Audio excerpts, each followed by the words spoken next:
जोंनि 31 नं सिले समाजनि जाहा एमएलए बिथां जयन्त बसुमतारीनि अननायजों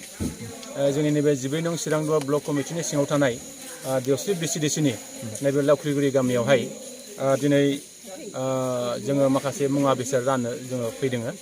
दा बे मुवा बेसादफोरनि गेजेरावहाय दिनै आलुआ 2 कुइन्टल दङ, सामब्रामा 50 केजि दङ, ओमफ्राय बाहाय संख्रिया 50 केजि दङ आरो जोंहा थाव गुबै 18 लिटार्स बाहाय दङ आरो जोंहा लोंग्रा दै मिनारेल वाटार बाहाय 90 पेकेट्स बाहाय दङ, दालि 30 केजि दङ, सयाबिन 10 केजि दङ आरो जोंहा खानायनि जे थाव 90 पेकेट्स दङ आरो माबा दङ मा होनो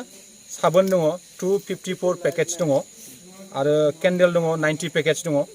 आरो जोंहा मा होनो सलाय दङ 10 पेकेट, बिस्कुट दङ 100 पेकेट्स आरो मा होनो एबा साब एक्सेल 100 पेकेट्स आरो जोंहा माबा दङ मा होनो बानलु गोरान 10 केजि बेबायदि मुवाखौ दिनै होफैनाय जाबाय आरो जोङो हागौमानि गाबोननि गेजेरावबो माखासे मुवा बेसाद निसय जोङो लाबोनायनि थांखि लादों आरो बिथाङा निसय जोंनि फारसे बेखिनि अननायखौ जोंनो होगोन बेखौ जों मिजिं खालामो आरो बेजों लोगोसे सरकार साइडनिफ्राय गाबोनहाय निसय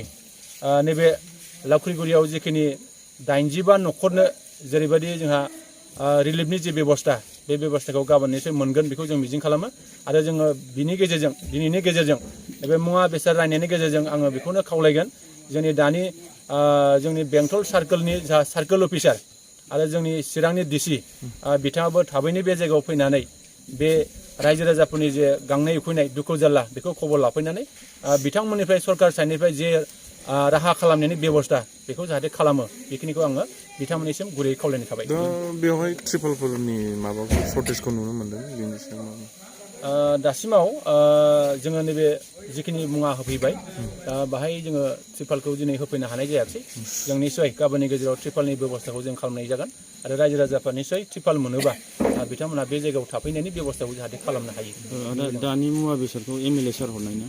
दानि जिखिनि जों दा नैबे मुवा बेसाद रानबाय बेखौ जोंनि 31 नं सिले समाजनि जा एमएलए सार जयन्त बसुमतारी बिथांनि अननायजों दा बेखिनि जोङो होफैनो मोननानै खोब गोजोननाय मोनदों। जोङो मिथिगौ बे लावख्रिगुरि गामिया गोबां बोसोर सिगांनिफ्रायनो बे नैबे निज्ला दैजों बेबायदि भुगिनांनाया दिनैल' बाथ्रा नङा आरो जोङो आसा खालामो बेबायदि भुगिनांबाय थायोबा आरो जोंनि न'खर संसार रायजो जानाया निसय मोजां जानाय नङा। बेखौनो जोङो खावलायगोन जाहाथे दानि आसाम गभर्नमेन्ट आरो जोंनि बिटिसि गभर्नमेन्ट बिथांमोना थाबैनो बे जोंनि दानि लावख्रिगुरिनि जे दैनि जेंना बानानि जेंना हा खुरखानायनि जेंना बेखौ थाबैनो जाहाथे बोस्रांनायनि थाखाय माबा मोनसे मोजां गिदिर प्रजेक्ट लाबोनानै बेखौ खामानि मावनो हायोबा एसे बे रायजो राजाफोरनिसै थांनानै थानायाव सुबिदा जागोन बेखौ जों लुबैयो।